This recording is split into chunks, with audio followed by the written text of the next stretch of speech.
at Bond, and I'm coordinating our work on the Civil Society 7 and our advocacy on the G7. So I know a number of you have been really engaged in that process, and some of you less so. So in this session, we're going to give a bit of an overview of the work that we've been doing, but also what else could be done outside of that. So I'm going to pass over first, though, to my director, Simon, who's going to set the scene for us. Thanks, Kit, and thanks to Kit and my colleagues and all of you who've contributed to putting together the policy ask document that we're going to talk about a bit more detail later, which looks fantastic and is really important to get a kind of collaborative joint view of some of the things that we want to talk about vis-a-vis the G7. So just very quickly, you all know how important the G7 is. The world is facing a series of important challenges at the moment, pandemic being toppermost of our minds, but obviously climate change continues to buffet poorer countries. Poverty is on the rise. The pandemic is contributing to that. So the pandemic is making a lot of the factors that make extreme poverty and inequality worse. And so there's a sort of a moment now where people are starting to question some of the fundamentals of our world, and a lot of talk of building back better post-pandemic. So whilst there are a lot of challenges that are facing the world, it feels an opportunity now to sort of have a real discussion about some of the things that many of us have been talking about for many years, but haven't had much of an opening to talk about. So, a fairer, more just world, a more sustainable economy, health for all across the world. So there are definitely, out of the crisis, are appearing some opportunities. And we hope that the G7 will be an opportunity to sort of raise some of those issues and start to talk about, the window for change being now. This is an opportunity for sort of trying to reshape the world a little bit in terms of pushing for a more just and sustainable world, and hoping that the G7 members themselves, obviously a self-selected group of very rich countries, but if they can make meaningful change and show leadership on these issues, we believe that then there's definitely mileage in that, and some change can occur. So big moment for the G7. We're hoping that President Biden will be here, so that will lend some energy to the process. So a year or so ago, international cooperation wasn't looking quite so great, but there's potentially a lot more energy around international cooperation and collaborating together for change than there has been with Biden coming in. So opportunities around as well. Obviously, we are focused in the UK. In the UK, we're focused mainly on the UK government as the one that we can have best chance of influencing, but we are working with international partners and allies with the other G7 governments as well. And as many of you have seen, the UK has just launched its integrated review of defence, diplomacy and development, which indicates a few directions of travel going forwards, some of which we are very welcome, some of which are slightly challenging. But there's definitely an opportunity within the UK to focus on some of the areas where we can agree. There's certainly a focus in the integrated review on open societies and democracies. There's a focus on a One Health approach, which many of us would support. There's a focus on climate change, which many of us again would support. That's not to say there aren't challenges within the UK context as well. We obviously seen a bit of a mix of rhetoric and reality problems from the government recently in terms of talking up, for example, humanitarian responses, but then at the same time, and famine prevention at the same time, as cutting the aid budget, including to some of the very poorest and hungriest countries in the world. So plenty of challenges there, but also some opportunities. So the importance of the voice of civil society, really important to try and get that heard into the official G7 process. That's why Bond is hosting the Civil Society 7 Summit.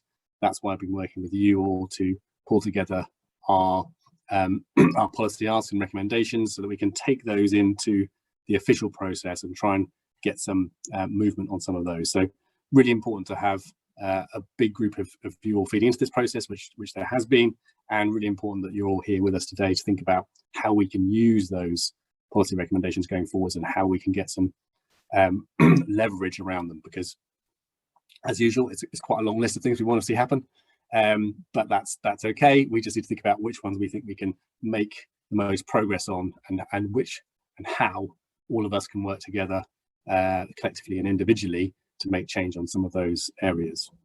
So great to see that the policy recommendations paper is now out there. Hopefully you all have had a chance to look at it. We'll discuss it a bit more in a minute and hear from some of the leads who've put it together. And yeah, great if you can share that with government officials that you work with on a regular basis. We've shared it with most of the sort of government officials who are responsible for the G7 itself. But you know, there's lots in there for all kinds of people, so do share it widely with government contacts, and of course with your networks and through social media as well. So I'll leave it there, and I'll hand over to Kit to talk a bit more about the whole process and where we're going from here. Thanks.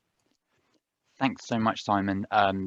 Yes, and just to reiterate that the link is now live. It's possible to share it out. You know, obviously there's a lot going on this week, but really appreciate it if you can share through your networks, and especially with officials that you're in contact with. Hopefully everyone can see the slides up on the screen there. So I'm going to give a bit of an overview of the process of how we pulled these things together. So essentially, as many of you know, Bond has been nominated to lead what's called the Civil Society 7 process, which takes place every year alongside the G7.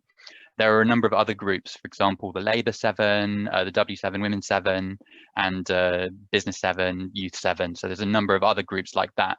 So we're doing our best to coordinate alongside those as well. But we're very much responsible or have a coordinating role for civil society with UK government over the course of this year, while the UK's got the G7 presidency. So we've been very active in that role so far.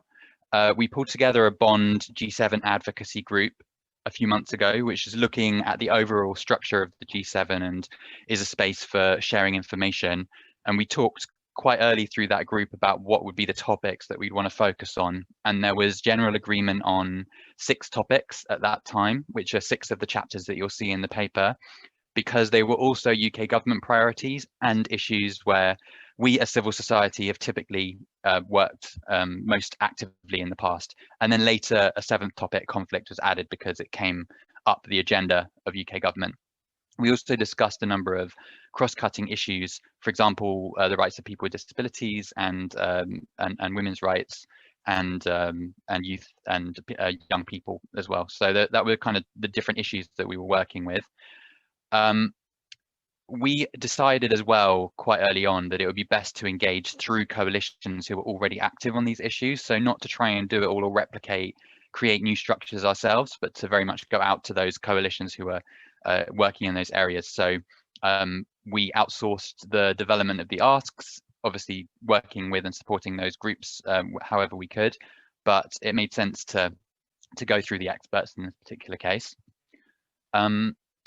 So that's kind of the general background to the C7, and that's how we got to where we are now. You can see I've copied the front page of our report there, looking very, very nice with our new logo. Very quickly on the agenda, I should say at the beginning as well, just in terms of the technicalities around this meeting, do feel free to put in the chat box any questions that you've got at any stage. You can also put your hand up in the participant box as well, and we'll try and come to you in the times that we've set aside for discussion.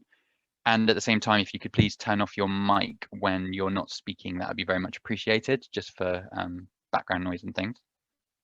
So you can see the agenda there. We're going to have, first of all, go to a few of the people who have led on the different sections that we're talking about and pull together these priorities. We're going to have a chance to discuss those and answer any questions that you might have. Then there's going to be a break. So I promise, you have my word, we'll keep the break even if we're overrunning.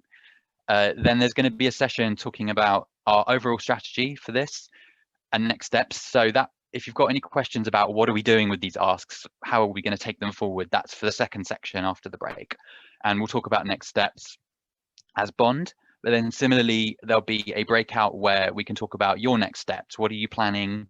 We really want to hear from you in that in that discussion, what other, because we're not going to be coordinating everything, obviously, even as the C7, there's going to be a lot going on that we're not even aware of. So it would be really helpful to have that discussion so we can see how we can work together over the next few months. And then finally, at the end, some feedback and final questions. So this is the point at which I want to start to hand over to some of the people who are active in pulling together the asks. We've got a few guiding questions there to help, and we're looking for about 2 or 3 minutes from each person. Asking the questions about how did you agree these asks and where did they come from? And are there any wider efforts taking them forward beyond the G7 that it would be useful for us to know about? I should say as well, these asks are mainly focused on UK government because of the context and because of our role in Bond of influencing UK government in our context. We understand as well that there are other processes, particularly the Global Task Force, developing asks that are more aimed at the G7 as a whole. So that's maybe something we can think about in the next phase going forward. How do we integrate these asks with other asks coming from other parts of the G7 and even beyond?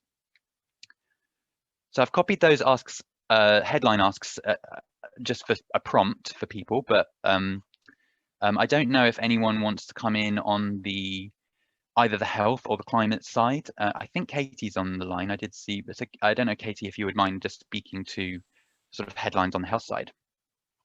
Sure, thanks Kit. Hi everyone, I'm Katie Husby, coordinator at Action for Global Health. In terms of who was involved in developing these policy priorities, so they were developed both in consultation with our network members, so we have between 50 to 60 member organisations working across a range of global health issues who are mostly based in the UK. And then we also worked in consultation with our colleagues in the global G7 task force, particularly through the global health and the COVID working groups, working with Kel and Toko and Marco, I think is on the call as well, so big thanks to you. In terms of pulling just a kind of top line view, I guess the first thing to say is that we wanted to integrate both the immediate COVID response, so the sort of immediate funding needs, with thinking about longer term pandemic preparedness, but we also wanted to look at health issues beyond COVID, so looking at secondary health impacts as well and addressing both COVID and non-COVID issues within these set of priorities. And we felt like the sort of overarching lens to use in order to do that was to sort of frame this in the context of universal health coverage and also health inequalities being a cross-cutting theme across all of the recommendations as well. I won't go into the detail, but we have 3 top-line recommendations. The first around investing in strengthening health systems at the country, regional and global level. So within that, thinking about the importance of the health workforce, a whole different range of health services, both COVID and non-COVID related, and also thinking about the accessibility, affordability of those systems as well. The second addressed some of the more kind of immediate and longer term COVID response, so looking at improving global health security through global solidarity and through measures like investing in the ACT Accelerator for COVID vaccines, therapeutics, diagnostics, and thinking about longer term pandemic preparedness. And then finally taking a One Health approach, so thinking about the nature of health and the connection, the need to approach from a kind of multidisciplinary perspective, and also thinking about intersections across health and climate and human and animal health as well. Obviously, yeah, in terms of the question about sort of looking beyond G7, there are a number of key moments related to the COVID response in particular, and also beyond over the next year. So the G20 Global Health Summit coming up in May, and then the G20 summit later this year, UNGA, and also COP26 in November, where we'll be looking to take forward particularly some of the recommendations around bringing together the health of sort of people and planet. I will pause there, Kit, and hand back to you. Thank you so much, Katie. Yeah, and we'll come back to everyone at the end, I think, in case there are any specific questions, or please put questions to any specific individual in the chat box also, and potentially there might be something you can pick up there. Thank you so much for that. to answer a question that came into the chat box, so yes, this is the C7 product kind of aimed towards the UK government. So we did engage more broadly than just the UK civil society, as Katie explained as well from the health side, but there are other sort of initiatives going on across the whole G7, particularly through the Global Task Force. So yes, this is a C7 product. Kat, I don't know if you wanted to come in on the climate side, or Sue, if Sue is on the line.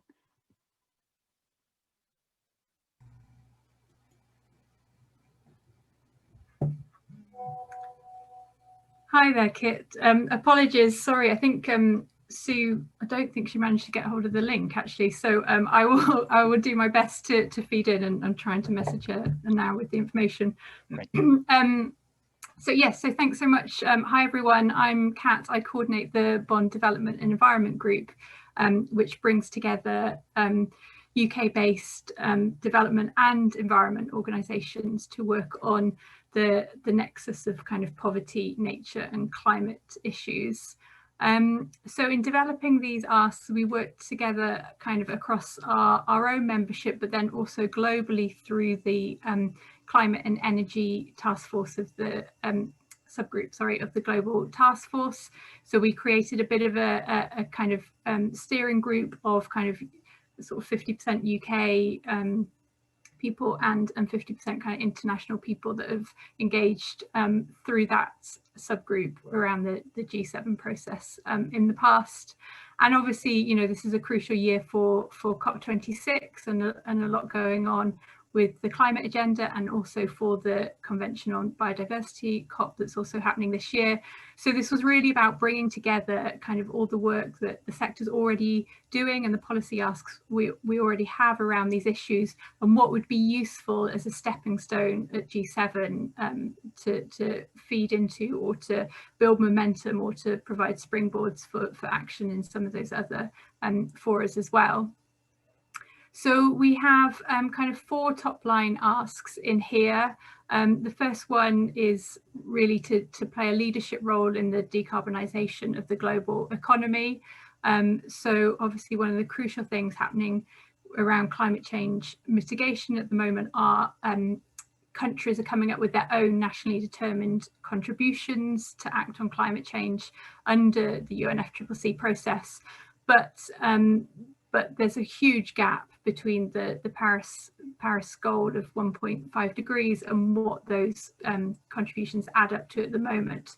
So there's a real missing piece of kind of what do we do collectively, what can the international community do, what can leaders do, as well as those national contributions to really close that gap and get the world on course to no more than 1.5 degrees of warming. The second element is to address the just transition. So obviously, you know, in the process of that deep decarbonisation, there's going to be an impact on communities, on jobs, on different sectors in different ways. And obviously, it's really vital that no one is left behind in that process, that there really is a just investment in the economies of the future, and not, you know, that this process leads to unequal outcomes or unfair impacts on particular communities or subsections of communities. So that's a key area as well. The third ask is around delivering on the financial obligations that G7 countries have, and to act in solidarity with vulnerable countries. And that really brings together a package of issues around climate finance, but also maintaining aid commitments and really, you know, providing that package of support that most vulnerable countries really need and really deserve when they're kind of dealing with these multiple crises and multiple issues that are ongoing. And then finally, again, linking across to the Convention on Biological Diversity, is really getting behind the actions to halt and reverse biodiversity loss by 2030. So signing up to the Leaders' Pledges for Nature and various actions that are really going to take forward those elements that are vital for livelihoods, are vital for tackling climate change, as well as you know, other broader environmental concerns. So that's a kind of quick run through of the top line. Thank you, Kat. That was really interesting and really helpful for us to all understand what the main priorities are for you and what kind of how you're passing that with the lead up to COP as well. So that's very much appreciated. Okay, so it's actually me next on the economy side. So we coordinate a working group on sustainable economic development through Bond. That was just a starting point for the conversation, though, because the whole area that's been framed by the UK government of prosperity, economic recovery, build back better is very broad. So we, I suppose, started out with a couple of conversations trying to think about where do we have added value as civil society and what does it make sense for us to focus on. So we did pull together a couple of sub-coalition or other coalitions within that. And I think the decision was ultimately to focus a lot more on bringing the social side into this discussion, which is often left out. And we know, for example, that the finance track is going to be thinking a lot about jobs and thinking about the COVID response and what that meant in economic terms. Also looking at kind of global financial institutions and what the role that they're playing in recovery. I think for us, we knew that there were some dimensions of the whole conversation around structural inequalities and economies that was being left out. So our first ask there, you can see, is very much taken from language used by Jubilee Debt Campaign. I think they know that a lot of this work on debt is going to be taken forward by the G20 later in the year, particularly a common framework and further conversations on debt suspension. So from their perspective, which is what we brought into as well, the G7 should be an opportunity to talk a lot more about private debt and the role that the G7 have in bringing the private sector as well as multilateral and bilateral creditors into the same conversation and to take part in those initiatives. Then secondly, linking very much with the W7 and the L7, we wanted to have something on social protection and proposals for a global fund for social protection, and particularly specific and targeted initiatives for those who are most impacted by COVID. So that would mean as well in some of the further language that we didn't have space for here, support for young people, support for people with disabilities, really trying to take social protection up the agenda as much as possible. The third ask is around the care economy, and we worked on this with the W7, with the Women 7, and they have also a more expanded version of this that they'll be releasing with their asks as well. But sort of buying into the commitment for 2% of domestic national income to be put into the care economy, recognizing the reframing, I suppose, for lots of people that the importance of care has had in the context of COVID. And then lastly, working with the trade justice movement, that tagline doesn't capture exactly what the trade justice movement put in, but here it's summarized as supporting fair, sustainable trade policies and practices. And underneath that is a call around reform of WTO, of the World Trade Organization. The UK also has a commitment to WTO reform in its G7 agenda, but that will probably mean something very different to what we would want it to mean. So there's a whole conversation around that, and I think TJM are taking forward a lot of the work on influencing that particular agenda within the G7. So that fit into our economic development side as well.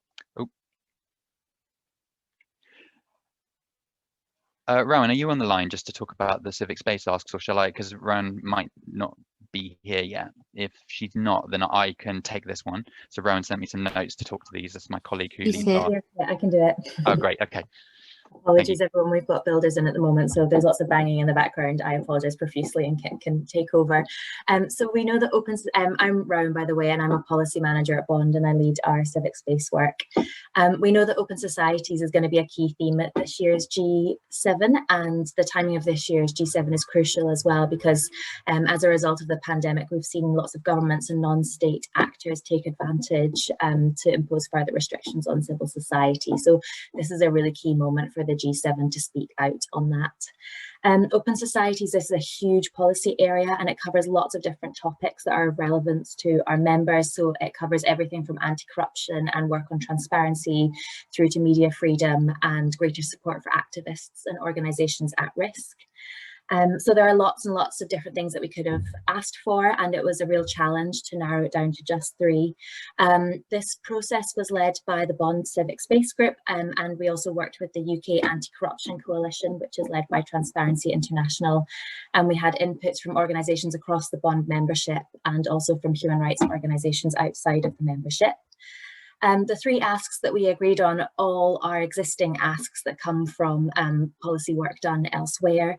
The 3 that we agreed on are, a first one is around asking the G7 to issue a strong statement on open societies and civic space. And we'd like this statement to contain strong language that recognises the important role played by civil society in creating open societies and promoting human rights. And then we'd also like it to see language, a sort of a strong condemnation of those governments who've taken advantage of the pandemic to restrict civic space.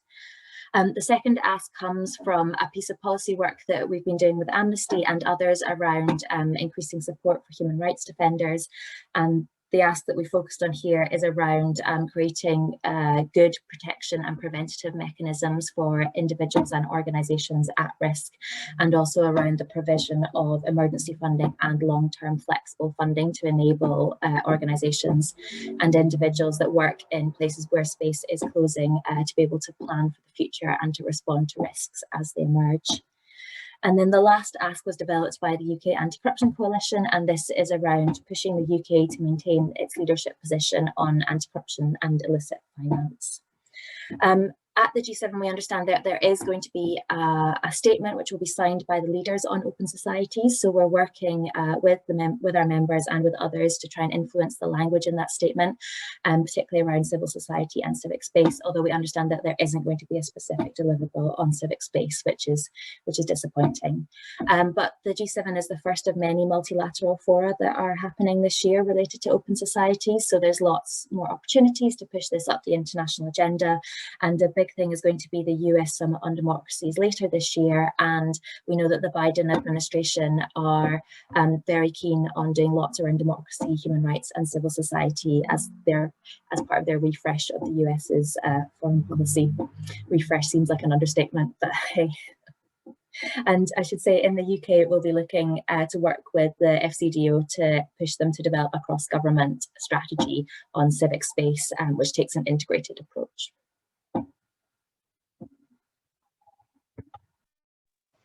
Thanks, Farron. That was yeah, very helpful.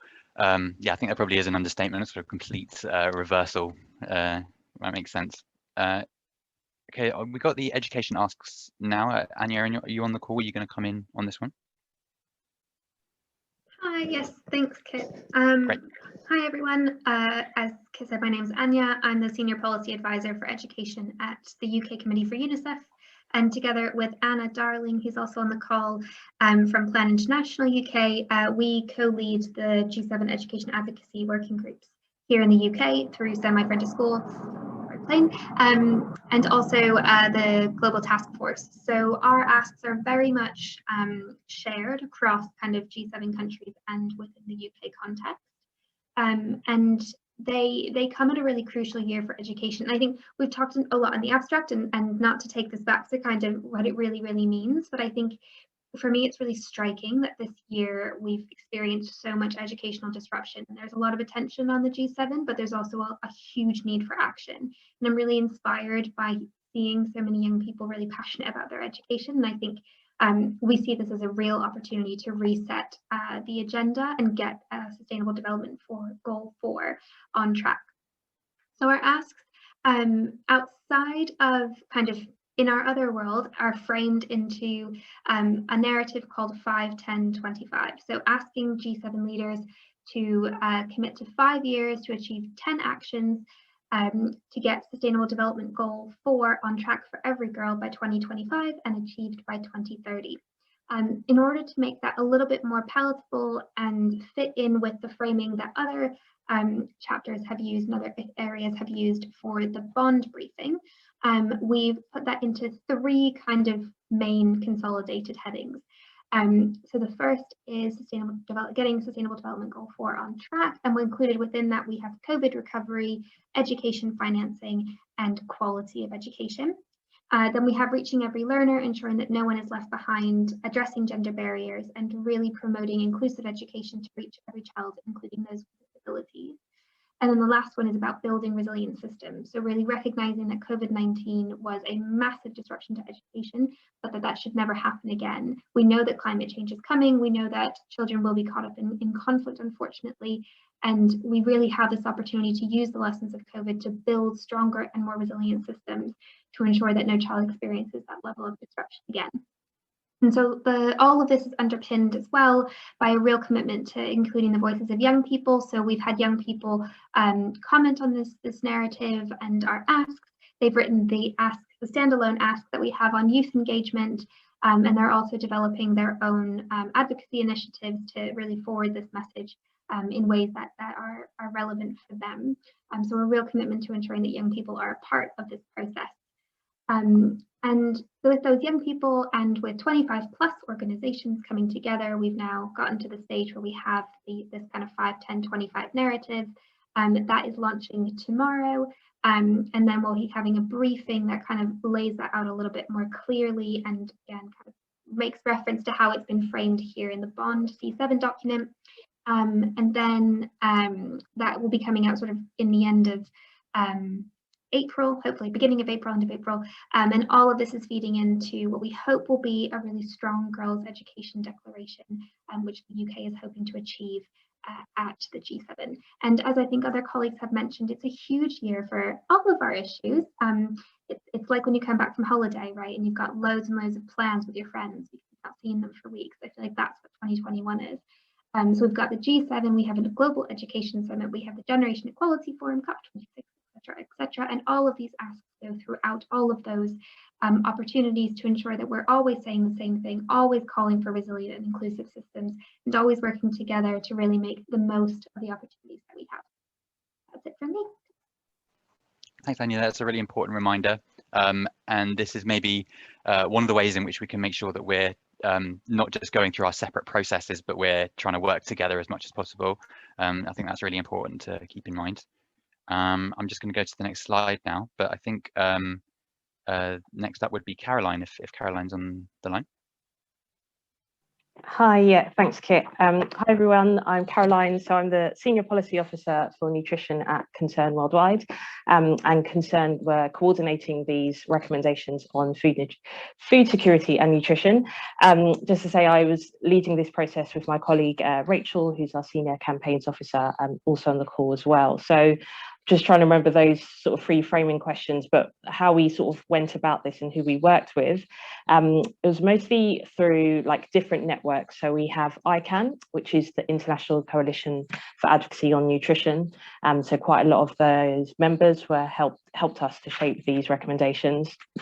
As well as that, we also worked through the Scaling Up Nutrition Network with their civil society network there as well. So we wanted to make sure we got input from non-sort of UK countries as well as UK-based NGOs.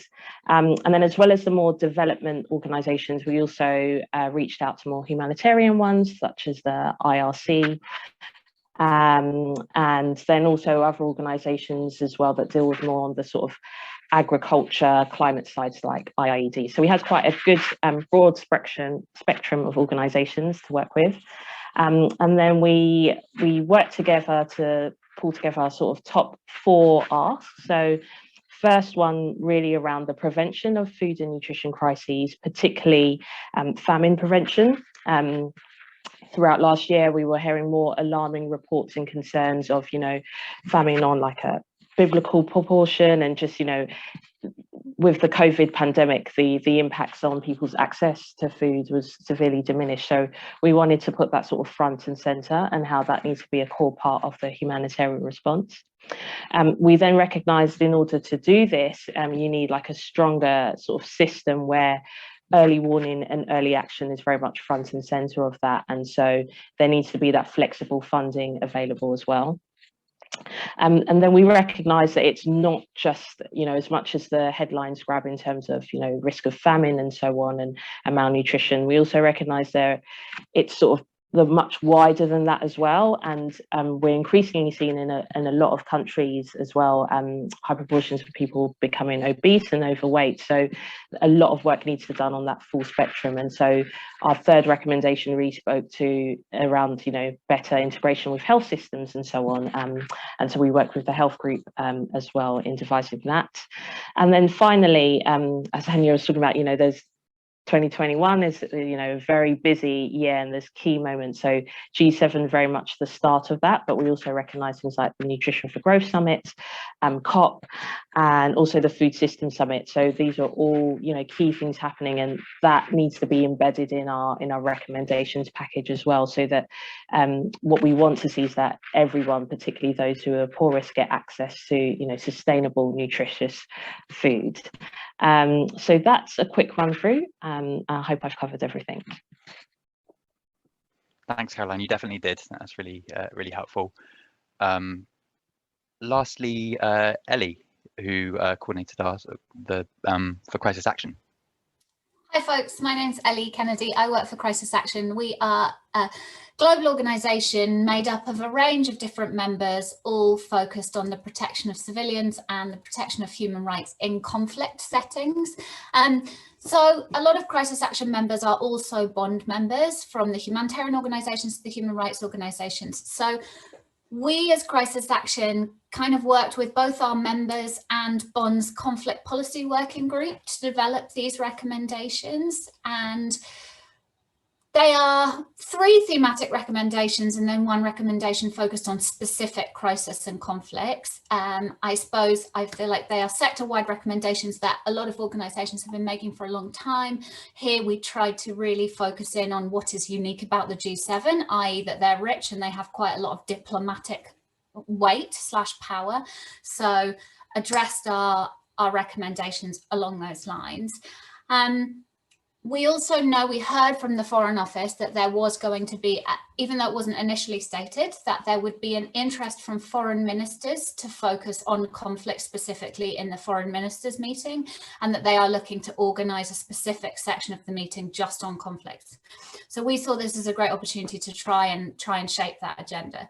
So our 4 recommendations, 1 similar to lots of the other thematic areas, investing in prevention. So it's no good just consistently responding to crises as they occur, but actually thinking about what are the long-term drivers of conflict and how do wealthy countries invest in prevention initiatives that, you know, ensure that we don't get to a place, to another Syria, for example.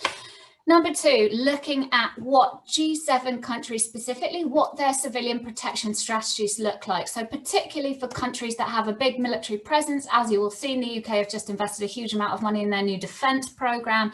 They've given 2 pages in the integrated review to conflict prevention.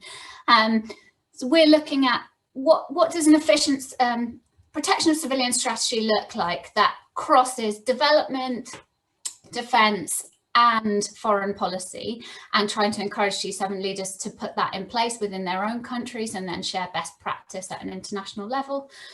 Specific recommendation around sanctions and particularly counter-terror. Often counter-terror policy is used in a way that actually undermines human rights a lot of the time.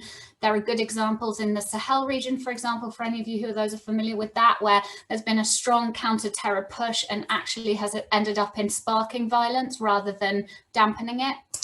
And then lastly, we put together a recommendation on which key conflicts the G7 could be leading on in this meeting. And we basically, a survey of our members came up with, I mean, here we've particularly focused on Yemen, but within that we've put forward Yemen, Myanmar, Ethiopia and the Sahel as basically the 4 conflicts where we really feel the G7 could have added value right now.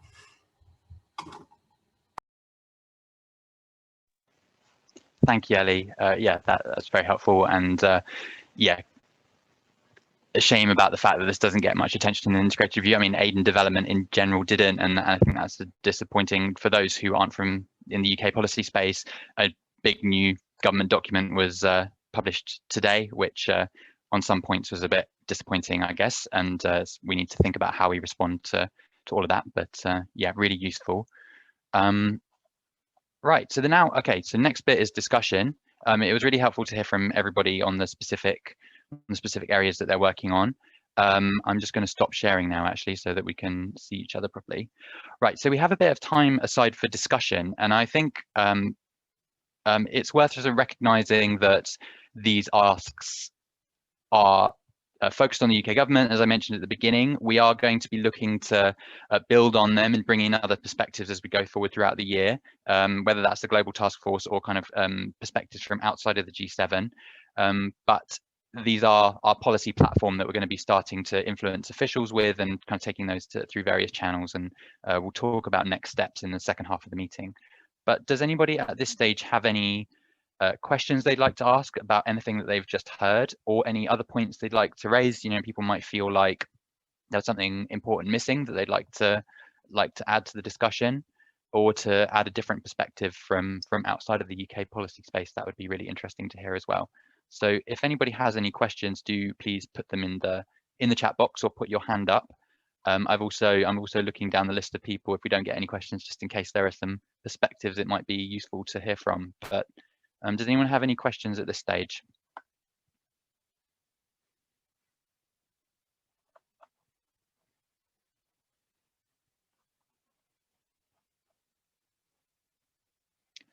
Ruth is just adding about the meeting of trade ministers.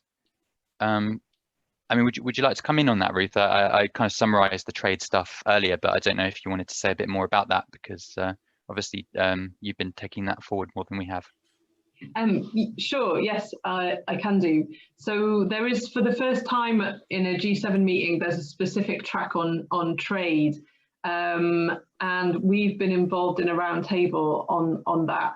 I'm just bringing up the notes that I wrote on that.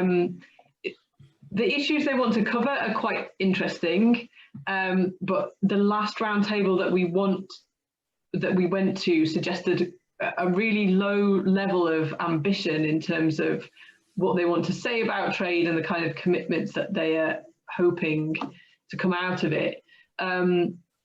So they're going to be covering, within trade, they will look at women's economic empowerment, climate, energy and sustainability, digital trade, services, health and WTO reform. And just to give you a flavour of why we think there's a lack of ambition on climate change, really all they're looking at is how to liberalise green goods and services, and a little bit on kind of sustainable forest product supply. It's really disappointing because in the cross-sectoral meetings, you had some really good input from across kind of business, trade unions, academia, and from us, with lots of thoughts about how the G7 could sort of put a marker in the sand and say something about how trade needed to be part of the solution on climate, but also across all those other issues that I raised. So for them to come down to this really sort of specific thing was quite disappointing. I'm happy to kind of share. I don't want to take up loads of time on that, but that's just to give you a flavour of that part of the conversations. I'm happy to answer more questions if there were specific questions. Thank you, Ruth. Yeah, that's really useful to know, because yeah, if anyone's got any other questions they'd like to ask Ruth in particular, please do put them in the chat. As I can't remember if I mentioned at the beginning, there are 7 ministerial tracks, and so it's good to see one specifically on trade, but a shame that it's not going as far as we'd like it to at this stage. Musharraf, I think you were next. Okay, thank you. Yes, it's very good presentations. A lot of things came, and my agenda always is along with others, disability. So disability is considered as one of the cross-cutting issue. Thank you very much for mentioning that. And I found that it has been reflected very well in economic empowerment or economic recovery section, but as a cross-cutting issue, I think it should come in other areas also. For example, climate and environment. I think that is these people are also affected for the effect of climate change and disasters and I think relocation. So I think there is also a global just transition. Under that, I think along with other marginalized people, disabilities should come. And education is very much important part. And of course, the UK government has given high priority for women, girls' education, but I think we need to push for inclusive education and including children and youth with disabilities who are in the primary and secondary school. Because without education, other things will not happen. And the literacy or education rate is very low among the children. So I think that's two big issues. Noted. Thank you, Musharraf. That's really useful feedback, and that's something that we can definitely build into kind of the next phase of discussions, and when we start to meet with officials and on these topics. So thank you very much for that feedback. Marwin, I think you had your hand up next. Yeah, thank you very much. Thanks for the presentation. Thanks for the good work done. This is just an announcement. We are a small group working on G7, G20 in health, and we are in the process of taking the policy positions for health and adapting them and sending them to our Sherpa within the next couple of days prior to their first meeting on the 29th and 30th. So just wanting to thank for the good groundwork, and we are making use of it. Anybody who's interested in the final product, please drop me a line. Not sure how. I don't think it's going to look that much different, but we try to adapt it to our needs here in Germany. And thanks, that's it. Great, thank you. No, that's really good to hear. And I guess we can talk a little bit in the second half as well about how we build the link as well with the kind of the process for next year, kind of the G7 for next year. But yeah, you're really useful. As just mentioned, there is a Sherpa meeting coming up at the end of the month, so there's an opportunity there to try and influence and try and get our asks reflected as much as possible through that. So thank you. Did anyone? I don't see any other hands up, but I was wondering if anybody from one of the global task force working groups wanted to come in. I have got the full list in front of me, but I don't know if anyone particularly wanted to comment at this stage on the work that they're doing. There's also a question from Fiona about the Foreign and Development Minister meetings. Yes, okay, so there's quite a few things. I think we were going through a phase with the foreign ministers with our FCDO where they were telling us quite a lot of topics, and it was quite unclear to see exactly what was coming under that. I think they're definitely going to be doing a series of activities under Build Back Better, which will probably include education, as well as economic recovery and some climate commitments that will be taken forward by the foreign ministers. There'll be a separate stream on conflict, which is being dealt with a little bit separately. And then there's a separate stream on, as Ryan was talking about, on open societies and democracy. So they've structured it under 3 areas. I think the most vague one at the moment is the Build Back Better, exactly what's going to come under that. So that's a bit unclear, but yeah, those are the general topics that they're looking to take forward.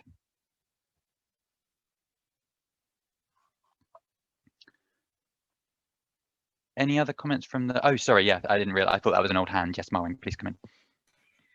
It wasn't, and sorry to come in with a little bit more general question, but it might be important. What is this group's take on this G7 versus D10? I say this because we asked, well, yeah, in preparation, we asked the German Sherpa, and they were very, I felt, defensive, kind of saying, well, if the Brits want to do it, good luck, but we don't feel obliged. He can't say much more because we'll have a different chancellor next year. However, I think it could make quite a difference in terms of if Germany somehow chooses to also go with the D10 format, that is kind of half institutionalizing it. And that would mean that this group is growing. He asked the more obvious questions. Well, then where is South Africa? And you can think of it, but if there's anybody who has a reading on that, we have no position whatsoever, but would be interested to hear. Thank you.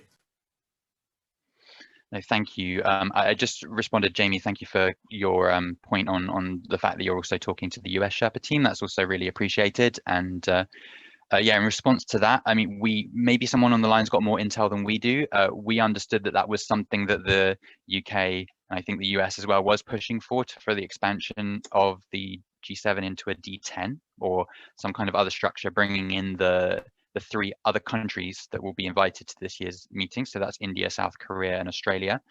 But I think they've rolled back from that in the sense that those countries are still invited to lots of the meetings, but it's not as part of a kind of restructuring of the G7 this year. I might be wrong though, and maybe someone else has other intel, but that's what we assume at the moment. Thank you for the update from the German context as well, Anya. Yeah, sorry, just to kind of echo what you've said, I think my understanding was that the 3 additional countries were invited along more as observers in some way, like not intended to be a part of the kind of bigger outputs. So for instance, as we're looking at the Girls' Education Declaration, I wouldn't expect them to sign on to it, so they might be encouraged to adopt its principles. But I think a little bit of it is up for grabs and dependent on how the other countries continue to react. But that's my reading of it, just to back it up. Okay. Okay, thank you. Yeah, that fits with what we thought as well. Shane. Hello. You're on mute, I think. Oh, thank you. Thank you so much, and thank you very much for the feedback. I just want to know, how do some of your asks overlap with the W7? Because education might be part of theirs as well, and as well as business and economy. And just wanted to know if anybody has any intel on that, because I believe that there is a group, but we just don't know where they are. So yeah, that'd be great. Thank you so much, Kit, and the rest of the team. No problem at all. Yes, I don't think, I'm just checking if there's anyone from the W7 on the line. I don't think so. But we worked with them very closely on certain areas. So that's being led by the Gender and Development Network and Global Action for Peace and Security are the 2 UK organisations leading the G7. We work very closely on the economy asks and a couple of other areas, I think, and they did review, sort of do a quick review of our asks in terms of the cross-cutting theme. But they're going to have their own sort of platform, and I understand as well that the Y7 will as well, and the later 7 have already released theirs. So there'll be some other policy platforms, but there's some overlap, and we're obviously working together in as much as possible. Hopefully, I hope that helped. Great. If we've got no more, I don't see any more hands up, so I'd suggest that we go to our break now, which I did promise. At 5 past, I think we can come back. So if you want to turn off cameras and go and get a coffee or something, or just go and walk around for a little bit, and then we'll come back and we'll talk a little bit more about the strategy and the next steps for all this work. And that's where it'd be great to hear a bit more from you as well. I think that's time. So I hope everyone had a nice break and is ready to start chatting again.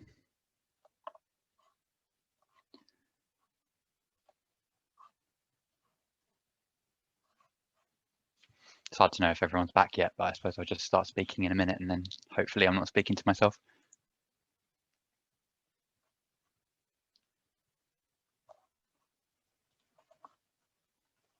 Great. Thank you for those in the chat box. That's really helpful.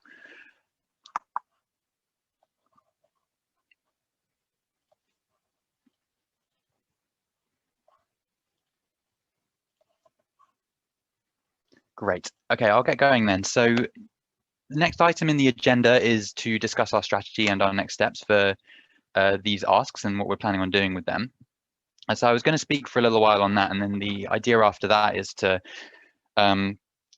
break out and essentially discuss amongst ourselves what we're planning on doing besides this. So I'm going to be focusing very much on what Bond is doing and how we're taking this forward, and then but we understand that that's as part of a much bigger ecosystem of activities, and there's lots of stuff going on. So and activities where you might want either Bond directly to support or maybe other people on the call, so we can thanks, Mike. We can chat a little bit about that. I think that would be really useful, and then we'll come back for sort of roundup and any final questions at the end.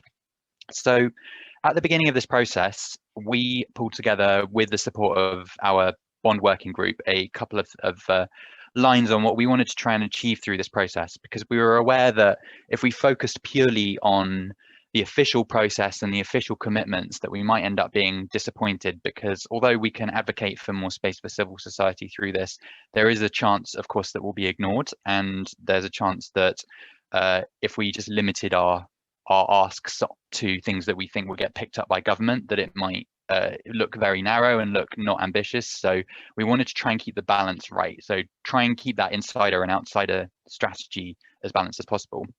So at the impact level, I put partial contribution because this is, we understand that this will be one of the things happening.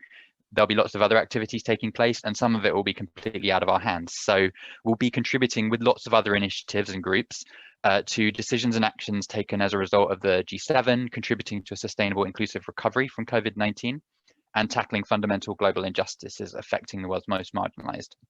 And at the outcome level, which is more of our direct contribution as the C7, as well as the other engagement groups, we'd like to see the declaration and commitments pick up specific input from the C7 and other engagement groups. And we've set a target of at least 2 specific policy proposals, but that should also include a number of other maybe partial pickups, or kind of maybe things that are picked up in tone, if not in substance. And then the second part, which is more of our outsider approach, which is that civil society and other engagement groups have created a lasting platform and partnerships that can be mobilized beyond the G7. So trying to see this not as one specific event that we're influencing, but as part of a bigger set of activities. We've also been clear from the beginning that it's important to be aware of the criticisms of the G7.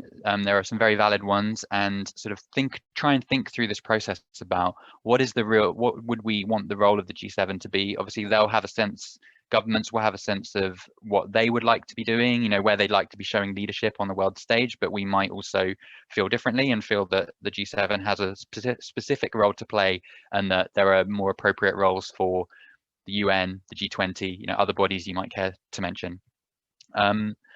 So that was just some of the issues that we were thinking up top, and this is how we're measuring our success, I suppose, this year. Targets, so we have a number of direct UK government targets, which we're going to be engaging with a lot directly as Bond, as I know some of you are as well. We have the UK G7 representative and sub-representative, or otherwise known as the Sherpa and Sous-Sherpa, and the Cabinet Office G7 engagement team, who are coordinating across the whole thing. Our Cabinet Office is the sort of central coordinating department that sits underneath the Prime Minister for non-UK guests. And then also across the 7 policy tracks that have been picked, we have specific ministers and G7 engagement teams across government. And the 3 that we have the most direct engagement with at the moment are our Foreign and Commonwealth Development Office, our Business, Energy and Industrial Strategy Department, and the Treasury.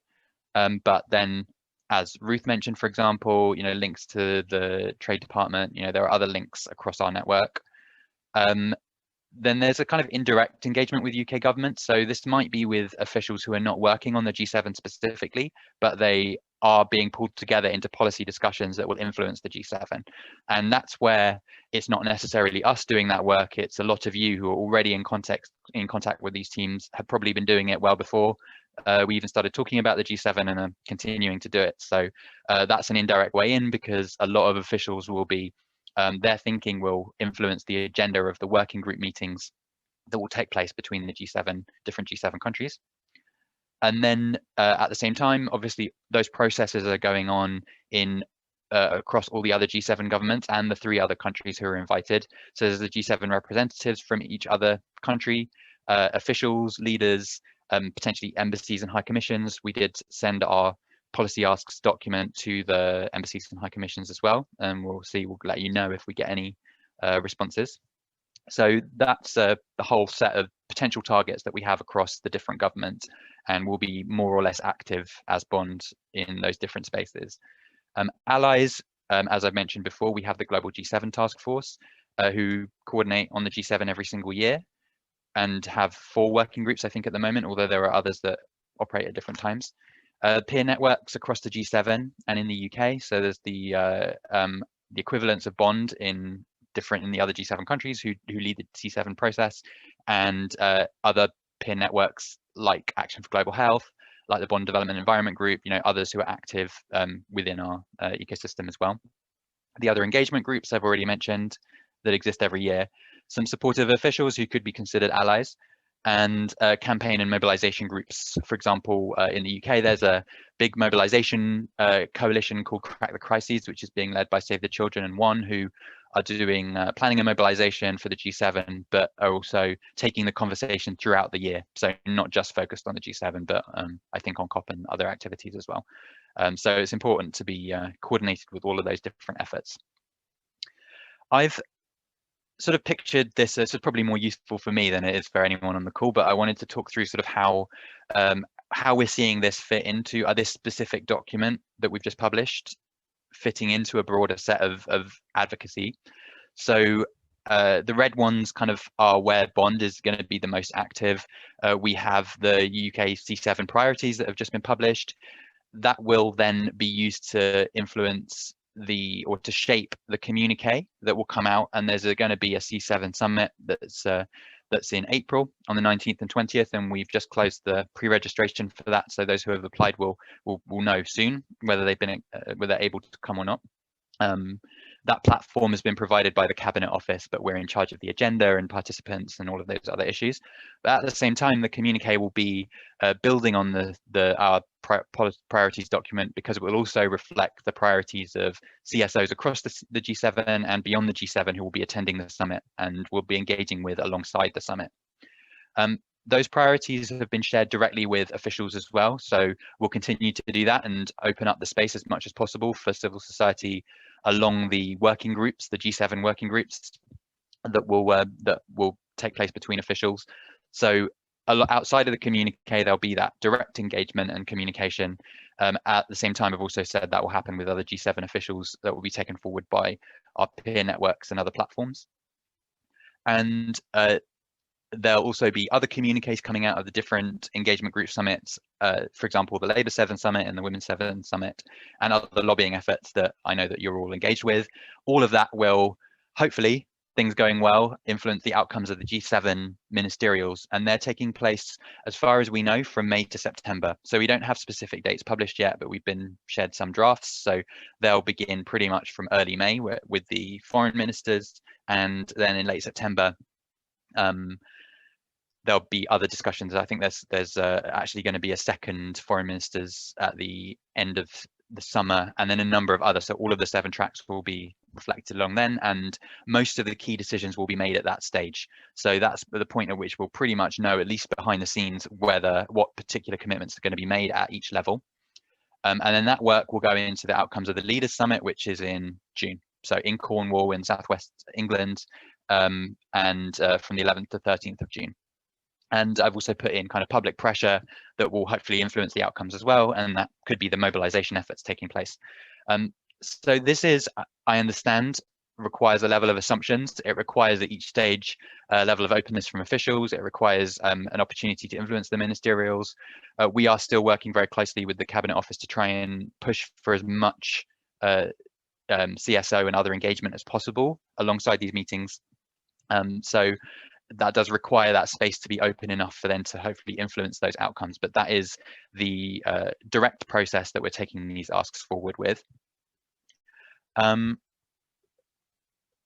the leaders level, I should say as well, for those who aren't aware, the 4 priorities that they've identified are prosperity, so building back better, what they're calling build back better, democratic and open societies, health, and climate and environment. So those are the 4 leaders level priorities, but that doesn't mean necessarily that the other topics can't be reflected at the leaders level. We just need to think about like where we focus our efforts on each topic. So that is our direct engagement, and then thinking about what we're doing outside this, or how we're thinking beyond the G7. I already mentioned we're thinking to wider lobbying, campaign and mobilization efforts. There's clearly the COP, and that's coming up later in the year, which a number of organizations on this call will be very active in, I'm sure.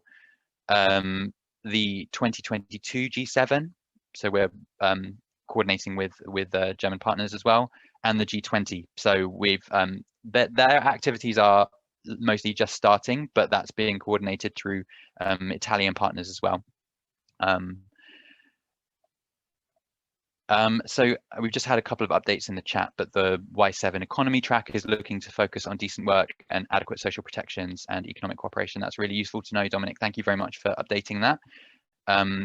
And yeah, really, we look forward to maybe working with the Y7 on that process. If you're interested in chatting, we should get in touch. There's a number of other processes. Sorry, I didn't mean to. I should say this isn't capturing every summit that's happening. It's just some of the ones that we've been most active on as Bond. I think when we break out, it will be an opportunity to discuss the other kind of opportunities that there are. So already mentioned the Global Disability Summit in February 2022, and the GPE education replenishment. Yes, but put that on ice because we'll have a chance to discuss all of that. But I did wonder, maybe at this stage, it would be useful to hear from potentially German partners. I mean, Alicia, I don't know if you're still on the call, but it would be great to know. I didn't want to put you on the spot, so don't worry at all. But if you have had any conversations yet within German civil society about next year's G7, or whether that's something we could just stay in touch on. But it's been good working with you so far, kind of to think about how we pass over the baton, I guess, later in the year.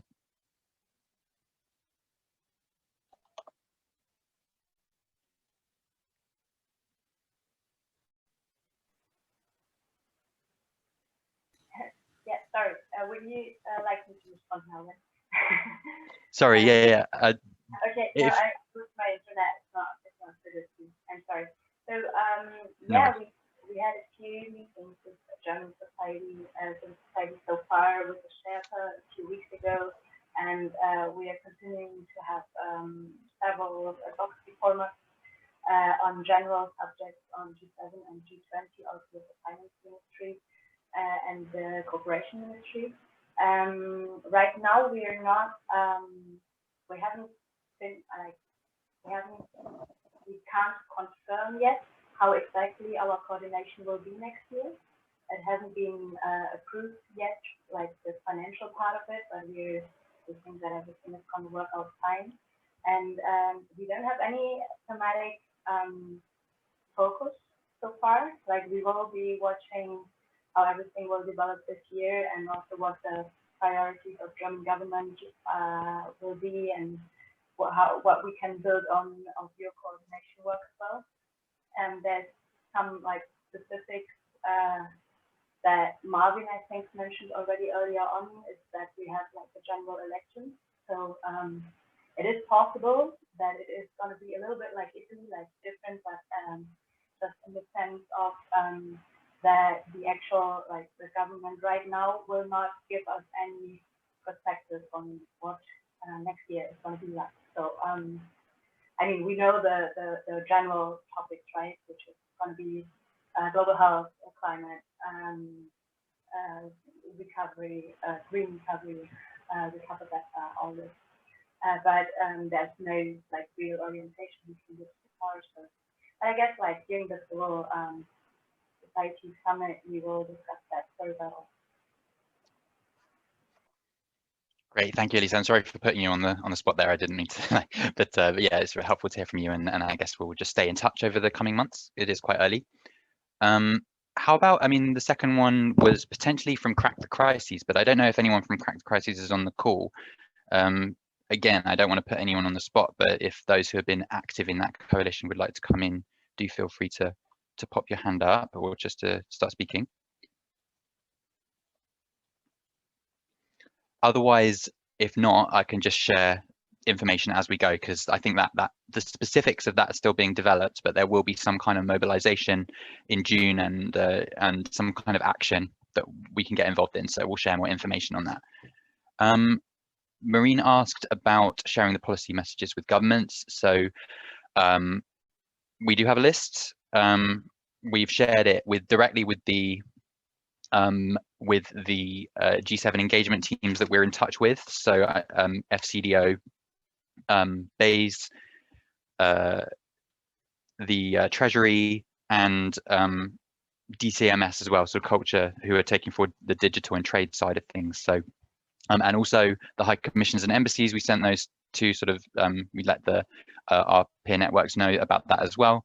And we haven't had any feedback yet, but we will keep you updated as soon as we get it. We've had 1 or 2 opportunities to meet. And one thing I should say as well is that there is going to be a meeting with the Sherpas later in the month, and we've been told there will be some civil society, like all the engagement groups will get either, well, potentially a small number of representatives, but we're getting the exact numbers down. It might be very, yes, Ruth, that would be really helpful to send on to DIT. That would be great. Sorry, I meant to ask you about that. It would potentially be very narrow. So the risk is that we just get invited one place for the C7 and that we have to share all the asks, which would be difficult, but we'll keep you updated on that. We're still negotiating a little bit. But yeah, we will have some sort of C7 representation at the Sherpa meeting. It just might be quite narrow. So I will let you know and keep you updated on how that will work. But we have our policy asks now, so the very least we can represent your main issues, even if it's not ideal that it's just a couple of people. And then there'll be a number of other opportunities to engage with policy teams and ministers, that some of which is being coordinated through Bond and some of which is being coordinated by you directly. Okay, I think now is probably the time to go into breakout groups. So I wanted to share a couple of questions up on the screen. Really, this is the opportunity to hear from you. We'll be asking you what are the key opportunities for taking these asks forward in your constituencies, and then also what are your plans for the G7 or this year if you're not that engaged on the G7, and opportunities to work together. So we really just want to hear about your activities. It could be an opportunity to talk more about the asks, or it could be an opportunity to get people involved in the work you're doing and just share some updates. The other summits and opportunities that there are, some of which have already been put on the chat. And then we'll come back and have 1, 2 or 3 updates from each group sort of very quickly. It's going to be loosely around 4 different topics. So we have one for sort of health, food and nutrition. We have one for open societies. We have one for the economic justice side. And we have one for the one I'm forgetting, the climate environment, of course. So 4 major topics, but that's a loose agenda. It just means that we'll have roughly the same interests in each group, and there'll be one Bond person in each conversation. So it'll be fairly informal, but it'll be really great for those who want to engage, who can share a little bit about their work. And then we'll come back, I think at this stage, yeah, just after Q2 to do some feedback and any final questions, any last issues and next steps. So 6 or 7 of us. So we spoke firstly about the work of the Y7 and in developing their key themes with a focus on labour markets and building back better, and they're sort of still coordinating sharing thinking, and there's opportunities there, but there'll be a number of things coming up where they'll be deciding their key priorities, and we look forward to working with the Y7 on all of that. We spoke about how some of the priorities put forward by the Treasury, particularly on women's economic justice, seem to be quite narrow, and maybe there's an opportunity to broaden out their perspective a bit to really talk about some of the issues that matter from that agenda when it comes to leaving no one behind, or when it comes to building inclusion into that work as well. And we talked a little bit about how some of on the trade side, it's also been quite narrow. So some of the really good discussions that they've had with officials have not been reflected in the higher level agenda. So we've been thinking about, where on this economic justice angle, where to direct our attention, where would we have the most value.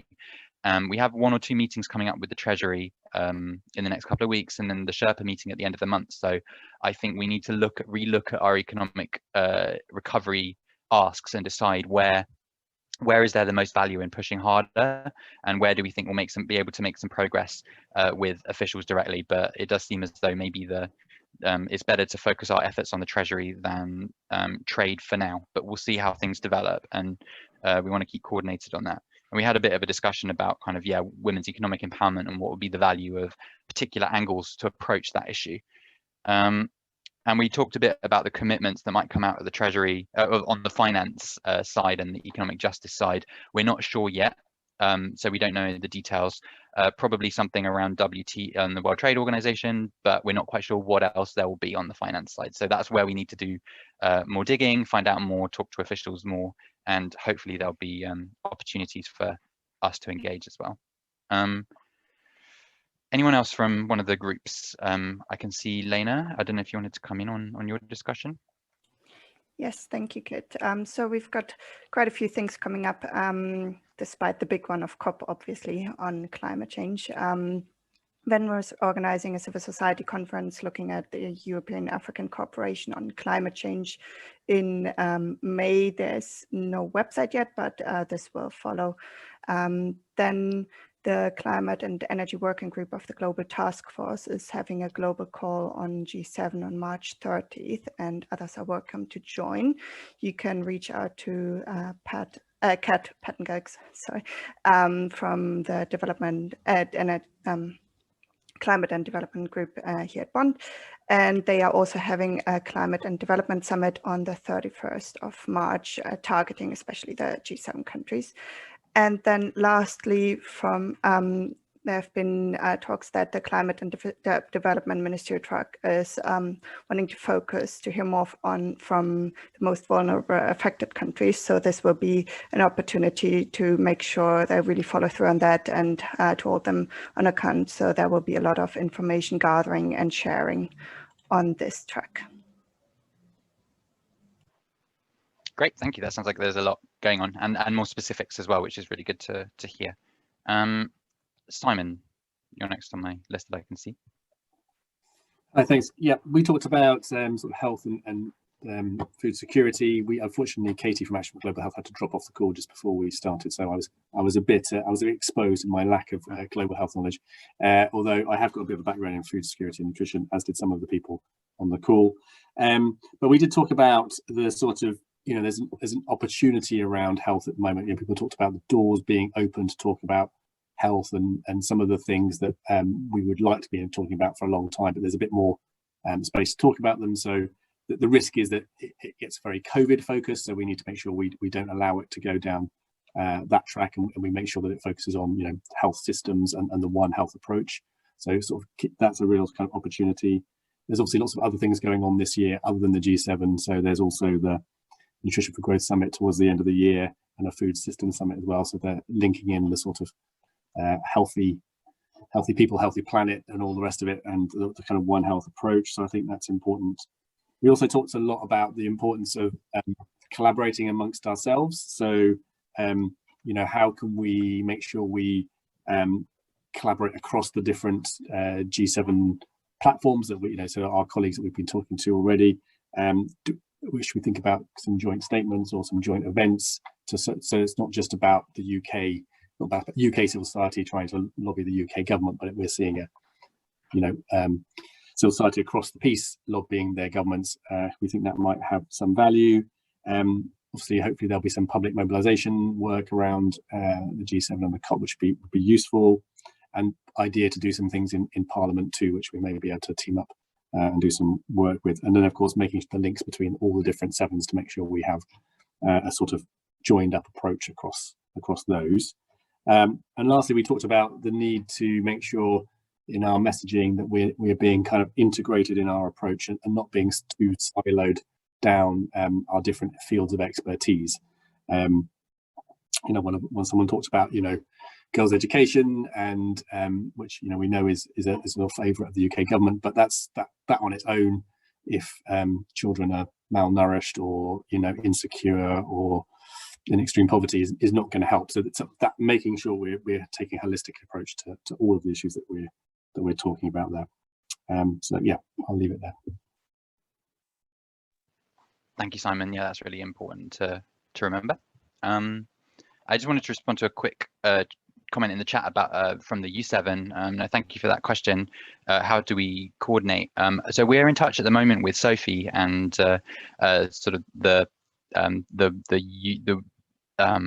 U7 organizing organization directly, but there might be opportunities to expand that engagement beyond, to kind of go beyond our direct conversation. So I'm really open to thoughts on that. I think it would be really interesting to take some of that further and see how we can sort of share our asks and work together. So yeah, really, maybe we could take that offline, but at the moment I'm in touch with directly with Sophie.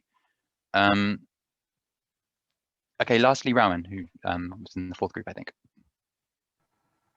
Yeah, so we spoke a lot about the disconnect at the moment between the positive rhetoric that we're seeing around open societies and the reality around sort of aid cuts and also domestic action here in the UK. There was a lot of concern from people in the group around the news today that we're looking at up to 80% cuts on work in open societies in the UK, and obviously that's very disappointing considering, you know, it's actually pretty prominent in the integrated review that came out today, and also that it is going to be a focus of the G7. We talked a bit about the value of doing a statement and the need to push for a deliverable as well as good language around open societies.